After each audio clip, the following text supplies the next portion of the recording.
Good evening सभी लोगों को, गुड इवनिंग। जुड़ते जाइए। स्वागत है आप सभी का। और ऑप्टिक्स की क्लास है। पोलराइजेशन में बातचीत चल रही थी। कल हम लोगों ने देखा था क्वार्टर वेव प्लेट और हाफ वेव प्लेट, है ना। क्वार्टर वेव प्लेट की हेल्प से कैसे हम एलिप्टिकली और सर्कुलरली पोलराइज्ड लाइट को जनरेट कर सकते हैं, प्रोड्यूस कर सकते हैं, और उसी की हेल्प से कैसे डिटेक्ट कर सकते हैं, इस चीज़ पर भी हमारी बातचीत हो गई थी। और कल का वो कल का वो जो घूमने वाला था वो मेरे दिमाग में चल रहा था, लेकिन हम बता नहीं पा रहे थे। लेकिन लास्ट में वो भी रिजॉल्व हो गया, अच्छी बात है। मेरे दिमाग में सब चल रहा था, ऐसे रहेगा, ऐसे चल जाएगा, लेकिन हमको वीडियो फिर हम दोबारा देखे, तब हमको पता चला कि मिस कर गया था वहां पर। आपको समझ में नहीं आया था, पर अच्छी बात है, लास्ट तक क्लियर हो गया। खुशी की बात है, अच्छी बात है। आज प्रोबेबली यस। आज कोई भी आपको डाउट होगा तो बिल्कुल पूछते रहिएगा। आपके एग्जाम एग्जाम के बाद तक आपका डाउट कोई भी रहे, आप पूछ सकते हैं बिल्कुल। आज पोलराइजेशन का लास्ट लेक्चर होगा, ठीक है। और आज के बाद से पोलराइजेशन में अप्रोक्सीमेटली 95% टॉपिक कवर हो जाएगा, ठीक है। आप सिलेबस उठाकर देखिएगा, प्रीवियस ईयर क्वेश्चन पेपर्स उठाकर देखिएगा, आपको दिखेगा लगभग सारा टॉपिक मैंने कवर कर लिया है, ठीक। तो आइए पोलराइजेशन का लास्ट टॉपिक पढ़ते हैं हम लोग, स्पेसिफिक रोटेशन। बहुत ही इजी सा टॉपिक है, आपको बस थोड़ा सा बहुत जानना है। जो आपका पोलरिमीटर होता है इसी चीज पे बेस्ड होता है, ठीक है। और हम ये भी बताएंगे कैसे आप क्या करते हैं। पोलर वो जो half set Laurent half set polarimeter होता है उसके बारे में डिस्क्रिप्शन नहीं दे रहे हैं। बस हम पोलरिमीटर में किस तरह से ऑब्जर्व करते हैं उसका एक जनरल थियरी बताएंगे आपको, ठीक है। स्पेसिफिक रोटेशन ही बस आपको बताएंगे, इसी पे नहीं, प्रैक्टिकल वाला नहीं बताएंगे, ठीक, प्रैक्टिकल वाला नहीं बताएंगे। प्रैक्टिकल वाला अगर आपको पूछना है तो आप अलग से पूछ लीजिएगा, ठीक। हम आपको सिर्फ बताएंगे कि पोलराइजेशन में स्पेसिफिक रोटेशन क्या है और कैसे इसका यूज किया जा रहा है। इसमें कभी कभी न्यूमेरिकल पूछता है, 2 मार्क्स का न्यूमेरिकल तो अक्सर पूछ लेता है, ठीक। तो आइए पहली हेडिंग आज डालते हैं, स्पेसिफिक रोटेशन। जो लोग नए जुड़े हैं उन सभी का स्वागत है। सर प्रैक्टिकल वाला एक बार यूट्यूब पे डाल दीजिएगा सर। हाँ ठीक है, समय थोड़ा मिलेगा सा। तो उसको यूट्यूब पर भी डाल देंगे। क्या बताएं, समय ही नहीं है। हमको खुद का भी इतना ज्यादा पढ़ना है कंटेंट की, क्या बताएं। चलिए, देखिए आपको एक बात बताएं। आप लोग YouTube पर, सिर्फ मेरा ही नहीं, आप लोग YouTube एक ओपन सोर्स है, आप बहुत सारे लोगों को फॉलो कर सकते हैं। आदत डालिए कि आप बैठ कर देखें, ठीक है।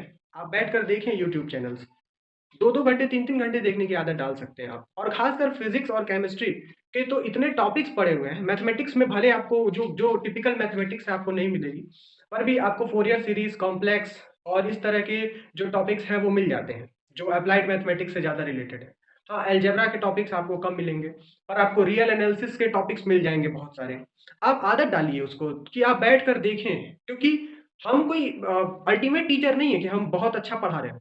हम अभी भी सीख रहे हैं, सिखाने के प्रोसेस में हैं। कुछ आपसे सीखते हैं, कुछ खुद सीखते हैं, है ना। तो अभी भी पढ़ रहे हैं हम, हमसे भी अच्छे अच्छे लोग हैं। एनपीटीईएल के एक एक लेक्चर्स हमारे 10 लेक्चर्स के बराबर हैं, उनमें इतना नॉलेज छिपा हुआ है। तो एक से एक अच्छे टीचर है। आप आदत डालिए कि आप सीखिए, ठीक है। तो आदत डालिए, जो भी लोग हैं अपडेटेड रहना चाहते हैं, सीखना चाहते हैं, वो जरूर यूट्यूब पर कॉमेडी वीडियो के साथ साथ कुछ एजुकेशनल वीडियो भी देख लें। हालांकि इस वीडियो को देखने के बाद आपको वो जबरदस्त नींद आएगी ना, गजब की नींद आती है, ठीक है। उसके लिए मॉर्फिन कोकिन भी नहीं जिम्मेदार है, उससे बढ़िया नींद आती है पढ़ने से, है ना। तो हम एक्सपीरियंस भी किए हैं, 1 घंटे पढ़ने के बाद आप 1 घंटा आराम से सो सकते हैं, ठीक है। तो दिन भर का काम रहता है, पढ़ो सो पढ़ो सो। तो चलिए हम लोग सबसे पहले देखते हैं। हाँ बिल्कुल, ऐसा कोई नॉलेज जहाँ पे भी मिले आपको वहां से ले लेना चाहिए। ऐसा कोई कंपटीशन नहीं, हम अच्छा पढ़ा रहे हैं वो अच्छा पढ़ा रहे हैं, ठीक। हम तो अपने बारे में एक ही लाइन कहते हैं, हम कहते हैं कि हम आपको अपना बेस्ट दे रहे हैं। अपना बेस्ट भी नहीं दे रहे हैं, अभी हम बेस्ट कहाँ हैं, ठीक है। पर हम बहुत कोशिश कर रहे हैं कि आप आपका अच्छा हो जाए। और हमको ये भी पता है कि मार्केट में जो लोग हैं, जो लोग आपको पढ़ा रहे हैं, उनसे कहीं बेहतर हम पढ़ा रहे हैं। पर इसका मतलब ये नहीं कि हम बेस्ट हैं, हम उनके अंदर बेस्ट हैं, ठीक है। अंधों में काना राजा है हम।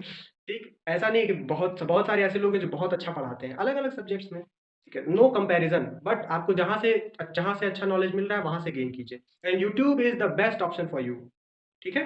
यूट्यूब सबसे अच्छा ऑप्शन है, आप जितना खोजिएगा उतना आपको मिलेगा, ठीक है। हाँ बिल्कुल, ठीक। चलिए, तो हम लोग सबसे पहले जो है ना ऑप्टिकल एक्टिव मटेरियल के बारे में बात करेंगे, ठीक है। ऑप्टिकली एक्टिव मटेरियल्स,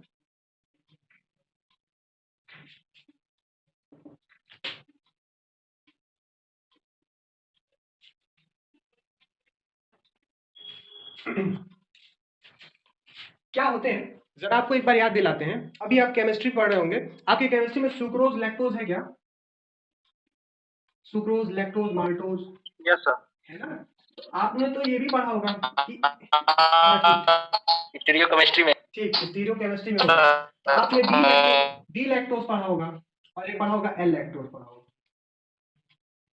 है ना? एक डेक्स्ट्रो टाइप एक लीगो टाइप, डेक्स्ट्रो रोटेटरी और लीगो रोटेटरी, है ना? इस टाइप के लैक्टोज, ठीक है, आपने इसके बारे में पढ़ा होगा। ऐसे सुक्रोज माल्टोज के बारे में भी पढ़ा होगा। सारे डी और एल टाइप के होते हैं, मैक्सिमम होते हैं, हमको याद नहीं है स्पेसिफिकली, पर यहाँ पर आपने नाम सुना है अभी रिसेंटली।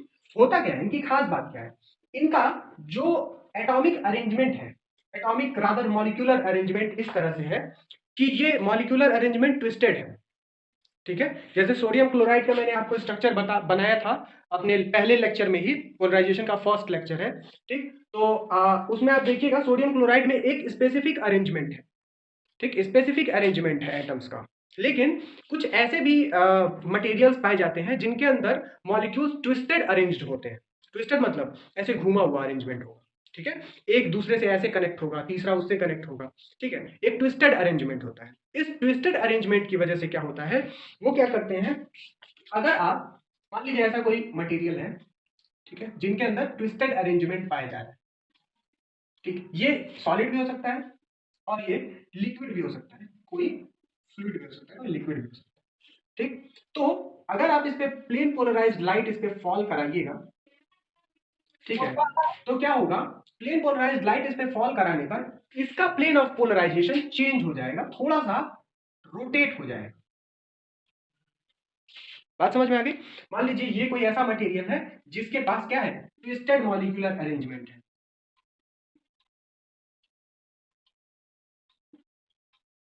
Twisted molecular arrangement. तो आप जब इस पर प्लेन पोलराइज्ड लाइट इंसिडेंट कराइएगा तो प्लेन पोलराइज्ड क्या हो जाएगी, थोड़ी सी रोटेट हो जाएगी, ठीक है। ये रोटेशन ऑब्वियस सी बात है ग्रेजुअली ही होगा, यानी कि मान लीजिए इतना बड़ा सा मटेरियल है तो वो लेंथ के अकॉर्डिंग ऐसे धीरे धीरे धीरे धीरे रोटेट होते हुए चल जाएगी, ठीक है। अगर कम लेंथ है तो थोड़ा सा रोटेशन होगा, ज्यादा लेंथ है तो ज्यादा रोटेट होकर जाएगी, ठीक। तो ये रोटेशन तो लेंथ पर डिपेंड करेगा ही, मटेरियल की प्रॉपर्टी पे डिपेंड करेगा। लेकिन होता क्या है, ट्विस्टेड मॉलिक्यूलर अरेंजमेंट की वजह से ये प्लेन पोलराइज्ड लाइट अपने अपने एक्सिस के अलोंग क्या करती है, अपने एक्सिस के अलोंग रोटेट हो जाती है, ठीक है। इस रोटेशन को कहते हैं ऑप्टिकल रोटेशन। क्या कहते हैं, ऑप्टिकल रोटेशन, ठीक है। और ये प्रॉपर्टी रखने वाला ये जो सॉलिड है या लिक्विड है, इस टाइप के मटेरियल को क्या कहते हैं, इस टाइप के मटेरियल को कहते हैं ऑप्टिकली एक्टिव मटेरियल्स। क्या कहते हैं, ऑप्टिकली एक्टिव मटेरियल्स। क्लियर है? ऑप्टिकल रोटेशन और ऑप्टिकली एक्टिव मटेरियल्स क्लियर है सभी लोगों को? हाँ हाँ हाँ हाँ करती है, क्लियर है ना? तो आप लोग देखिए सर क्यों रोटेट होता है, क्या होता है, सर कैसे रोटेट होता है, देखिए कैसे सर, अरेंजमेंट इंटरनली क्या होता है? इस बोल तो रहे ट्विस्टेड अरेंज मॉलिक्यूलर अरेंजमेंट की वजह से ये रोटेट हो जाता है, ठीक है। जिस तरह का मॉलिक्यूल होगा उसके अकॉर्डिंग ही मॉलिक्यूलर अरेंजमेंट की वजह से ही रोटेट होता है बेसिकली, ठीक है। जिस तरह का मॉलिक्यूल का अरेंजमेंट होगा उसी की तरह से रोटेट हो जाता है, इसके पीछे यही रीजन है, ठीक, ये रीजन है इसका, ठीक है ना। सर ऑप्टिकली एक्टिव मटेरियल के बारे में थोड़ा बता दीजिए।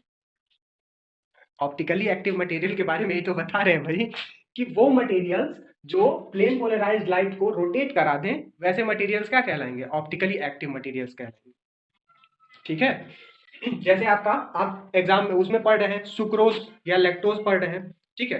तो आप देख रहे हैं कि सुक्रोज डी टाइप का एल टाइप का है, उसका मतलब क्या होता है वो भी बताते हैं।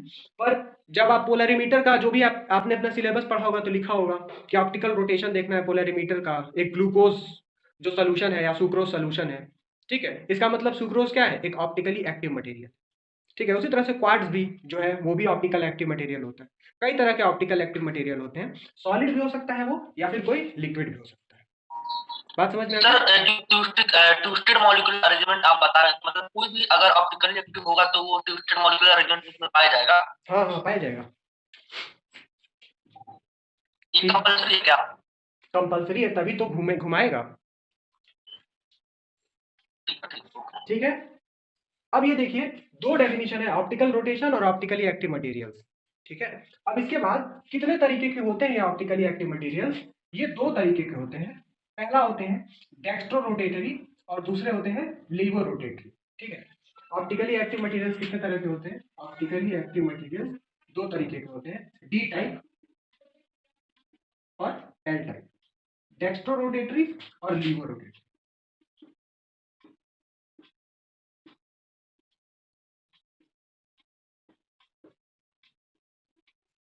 ठीक है, दो तरीके के होते हैं। अब इसमें क्या होता है, मान लीजिए यहाँ पे सोर्स ऑफ लाइट रखा है, प्लेन पोलराइज लाइट यहाँ से आ रही है, यहाँ पर मटेरियल रखा है, आप यहाँ से ऑब्जर्वर देख रहे हैं। ठीक है, ये ऑब्जर्वर की आंख है। ठीक, ये ऑब्जर्वर की आंख है। अब इधर से अगर देखने पर हम देख रहे हैं, अब इसका मतलब हम देख रहे हैं, अब इधर से देखने पर लाइट क्लॉकवाइज रोटेट होते हुए दिखाई दे, यानी मेरे राइट हैंड साइड की ओर लाइट आते हुए दिखाई दे, तो हम उसको क्या बोलते हैं? क्लॉकवाइज रोटेशन है। ठीक, तो ये हो जाएगा डेक्स्ट्रो रोटेटरी टाइप का ऑप्टिकली एक्टिव मटेरियल। ठीक है, और अगर वो एंटी क्लॉकवाइज घूमे, लाइट एंटी क्लॉकवाइज या लेफ्ट हैंड की तरफ घूमे, तो ये हो जाएगा लीवो रोटेटरी। एल से लेफ्ट हैंड, एल से लीवो रोटेटरी। बात क्लियर है? तो ये उसके दो टाइप्स हैं। ठीक है ना? आइए पढ़ते हैं कि स्पेसिफिक रोटेशन क्या होता है।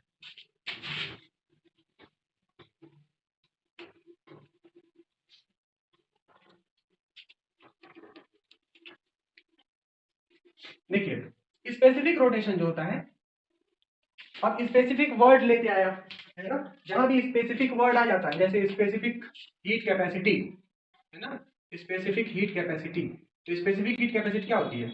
एक स्पेसिफिक आपकी अमाउंट की हीट कैपेसिटी। ठीक, वहां मोलर स्पेसिफिक हीट कैपेसिटी आ जाती है, तो एक मोल की हीट कैपेसिटी कितनी होगी? ठीक है, यानी जहां पर भी स्पेसिफिक वर्ड आ जाता है वहां पर आपका कुछ तो फिक्स हो जाता है। यहां पर specific optical rotation, specific rotation, specific rotation, यहां क्या चीज फिक्स होगी, जरा गौर से देखिएगा।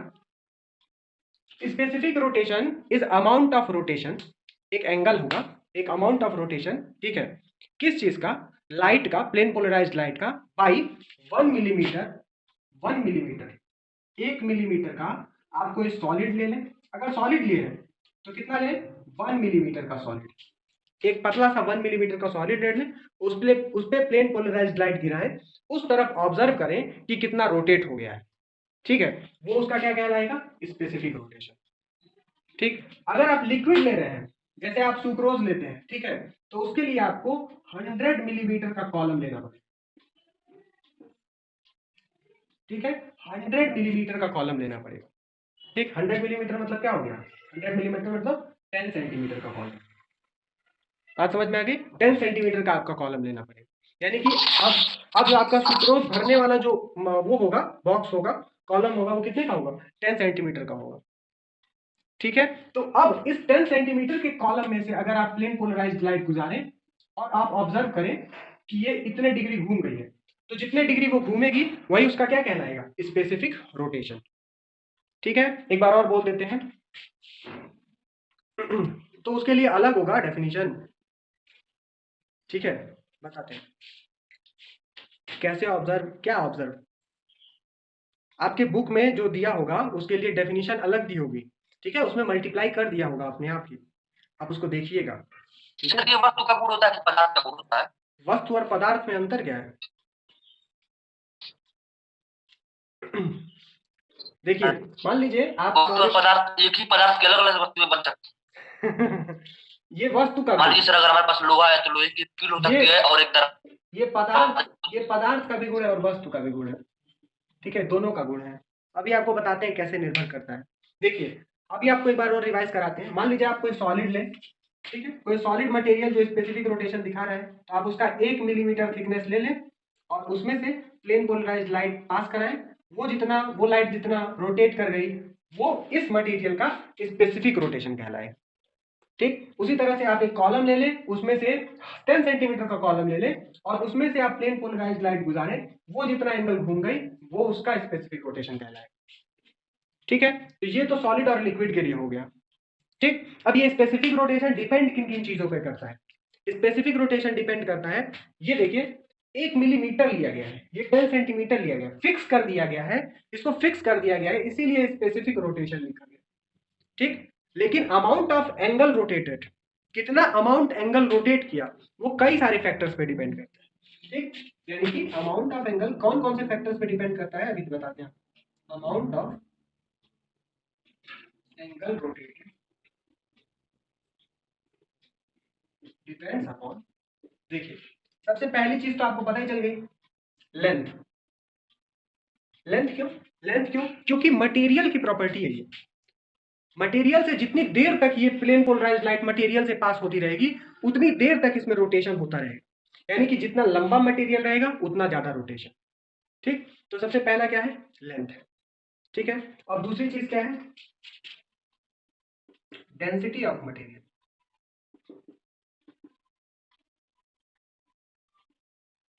डेंसिटी ऑफ मटेरियल कैसे?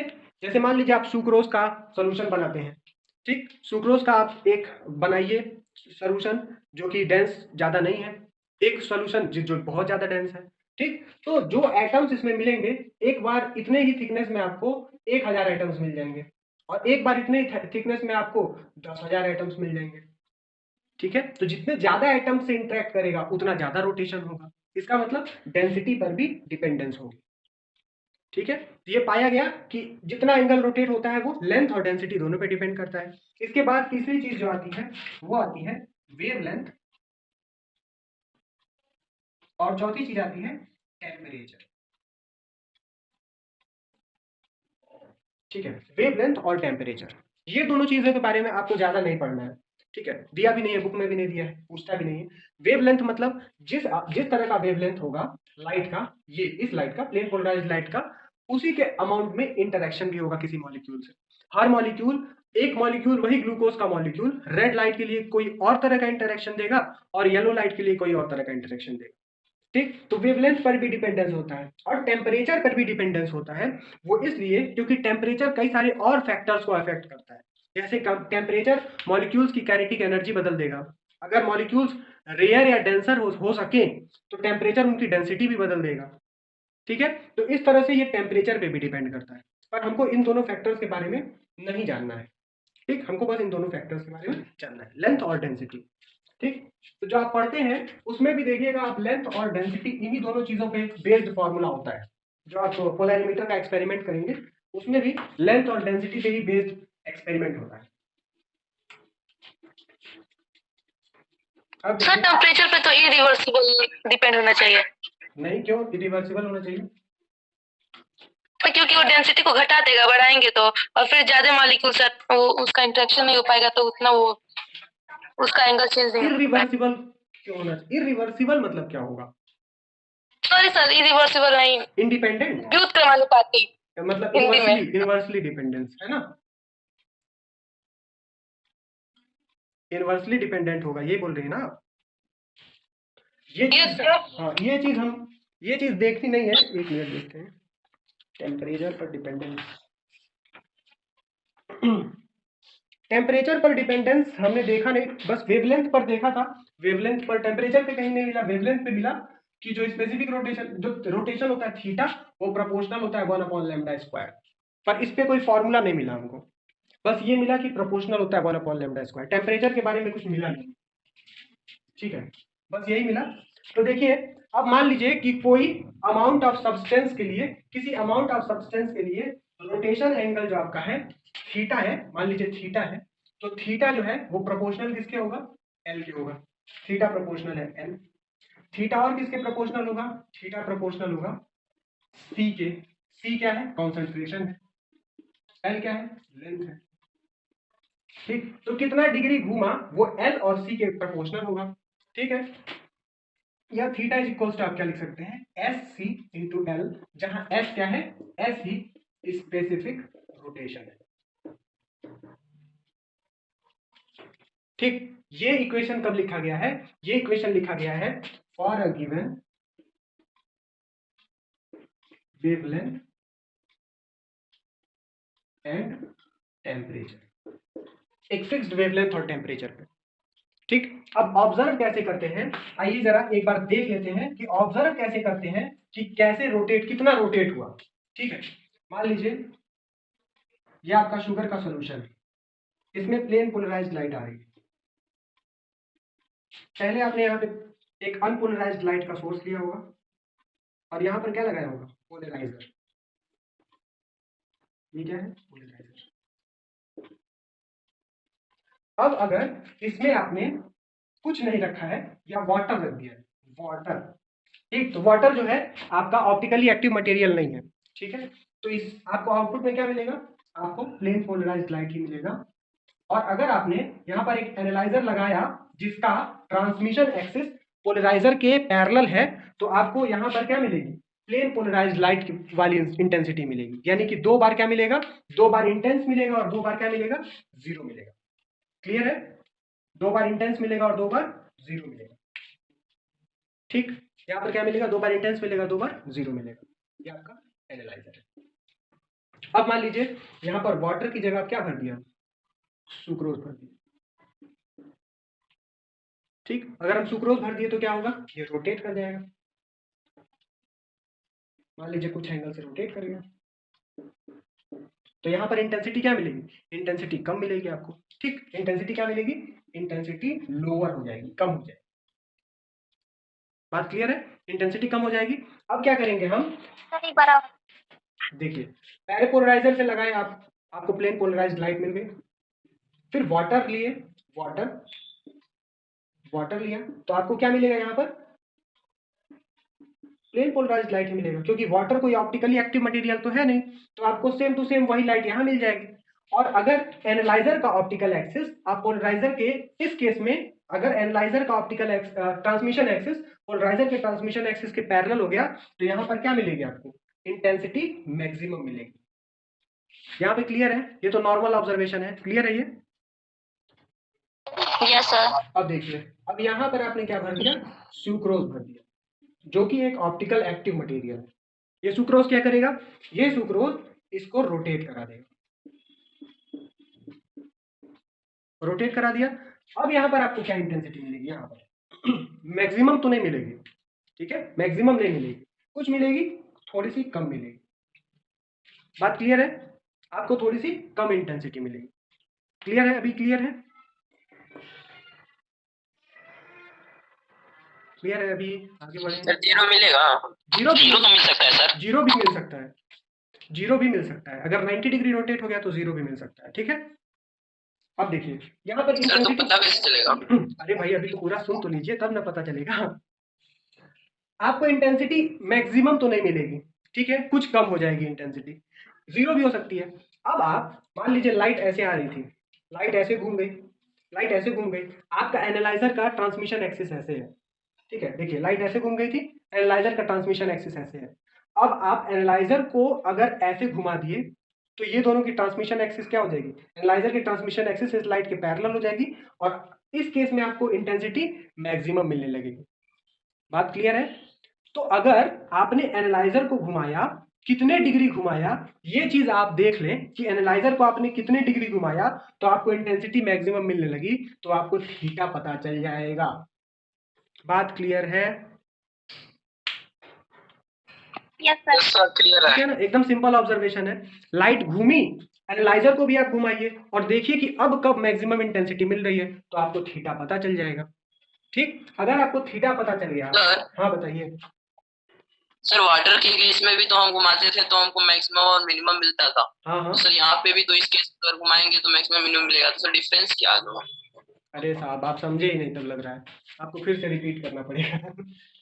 अभी जब वाटर के केस में इसकी और इसकी एक्सिस सेम होगी, है ना, तो उसको रेफरेंस के लिए दिया गया है, तब इसकी एक्सिस आप रख लिए कि अब हाँ यही वाली एक्सिस उस प्लेन पोलराइज्ड लाइट की एक्सिस अब कौन सी होगी, ये वाली होगी जो एनालाइजर की एक्सिस है, तभी यहाँ पर मैक्सिमम मिलेगा। अब एनालाइजर की एक रेफरेंस एक्सिस ले ली ना, ये हो गया, अब सुक्रोज उसको कुछ घुमा दिया, तो आप भाई पहले कोई पॉइंट आपको पता रहेगा तब ना वहां से कुछ घुमाना शुरू करेंगे, आर्बिट्ररी नहीं ना घुमा देंगे। तो पहले वाटर डालकर एक जगह फिक्स कर लिया कि हाँ प्लेन पोलराइज्ड लाइट पहले ऐसे आ रही थी, ठीक, अब प्लेन पोलराइज्ड ऐसे आ रही है, ऐसे आ रही है, तो कितना घुमाना पड़ेगा, इतना घुमाना पड़ेगा, तब ना आपको ये एंगल पता चलेगा। Yes sir. ठीक है, okay sir, thank you sir. हाँ ओके। चलिए देखिए अब क्या किया, इसी फॉर्मूले से, ये जो फॉर्मूला है SCL, अगर इस फॉर्मूले से आप S निकालना चाहें तो क्या आएगा, थीटा अपॉन LC। ठीक है, जहां ये L कितना होगा, L होगा आपका 10 सेंटीमीटर, होगा 10 सेंटीमीटर होगा।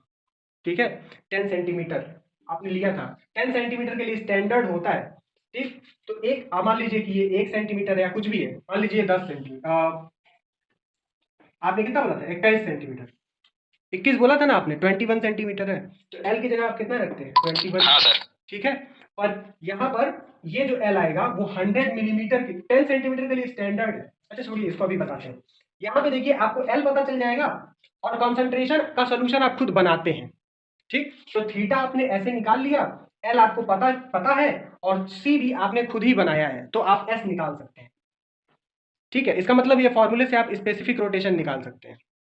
ठीक है, अब हम ये कह रहे हैं कि आप yes sir. Specific rotation define करते हैं 10 सेंटीमीटर के लिए। ठीक, तो 1 सेंटीमीटर के लिए, 10 सेंटीमीटर के लिए स्पेसिफिक रोटेशन S है अगर, तो 1 सेंटीमीटर के लिए स्पेसिफिक रोटेशन S/10 हो जाएगा। ठीक है, यानी कि 21 सेंटीमीटर के लिए स्पेसिफिक रोटेशन S इंटू 21/10 हो जाएगा।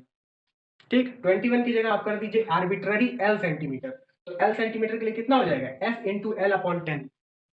ठीक है, तो L सेंटीमीटर में अगर आपको रखना है, L यहाँ अगर आपको सेंटीमीटर में रखना है तो आपको क्या करना पड़ेगा, L की जगह L/10 रखना पड़ेगा।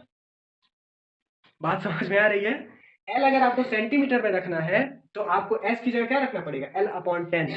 इसलिए ये फॉर्मूला अगर L सेंटीमीटर में आता है तो स्पेसिफिक रोटेशन आपका आ जाता है 10 theta upon L into C, L/10 आ जाता है, जहां L किसमें रहता है, सेंटीमीटर में, और ये होता है ग्राम पर क्यूबिक सेंटीमीटर। अभी क्लियर है या एक बार और बताएं। क्लियर है सर। क्लियर है ना, इजी है, कोई बड़ी बात नहीं। ठीक है, इसलिए ही इसको रखते हैं 10/L। तो फार्मूला देखिए, घबराइएगा मत, बस लॉजिक लगाकर इसको घुमाया गया है। ठीक है, तो ये यहाँ पर आपका स्पेसिफिक 10 सेंटीमीटर स्टैंडर्ड है क्या सर? हाँ, स्पेसिफिक रोटेशन के लिए 10 सेंटीमीटर ही स्टैंडर्ड है सर, इसीलिए डेसीमीटर में दिया होता है। हाँ, इसीलिए डेसीमीटर में दिया होता है, क्योंकि 10 centimetre is equal to 1 decimetre होता है ना, उसी के अकॉर्डिंग आपका फॉर्मूला भी चेंज होता रहता है। ठीक, क्लियर है सर? मुझे नहीं समझ पा रहा है लिक्विड को 10 सेंटीमीटर कैसे हो पाएगा? अरे भाई, लिक्विड का कॉलम लेते हैं 10 सेंटीमीटर, ये कॉलम 10 सेंटीमीटर, इसमें आप लिक्विड भरेंगे, ऐसा कोई ट्यूब ले लीजिए, तो ट्यूब में अगर आप लिक्विड भरिए तो लिक्विड का कॉलम 10 सेंटीमीटर नहीं हो जाएगा। आप तो लिक्विड कह रहा है इसलिए। लिक्विड, गजब बात है भाई, हम लिक्विड कहे ही नहीं, हम बोले लिक्विड कॉलम, शुरुआत में ही मैंने लिखा है लिक्विड कॉलम, आपने ध्यान ही नहीं दिया। हाँ बताइए। सर सी का वो यूनिट क्या बोले हैं? ग्राम पर क्यूबिक सेंटीमीटर, सीसी, ग्राम पर क्यूबिक सेंटीमीटर। ठीक है, क्लियर है सर। तो इस तरह से आपका स्पेसिफिक रोटेशन भी समाप्त होता है। ये लास्ट टॉपिक था आपके पोलराइजेशन का। ठीक है, अब पोलराइजेशन भी आपका समाप्त हो गया। आपको नोट्स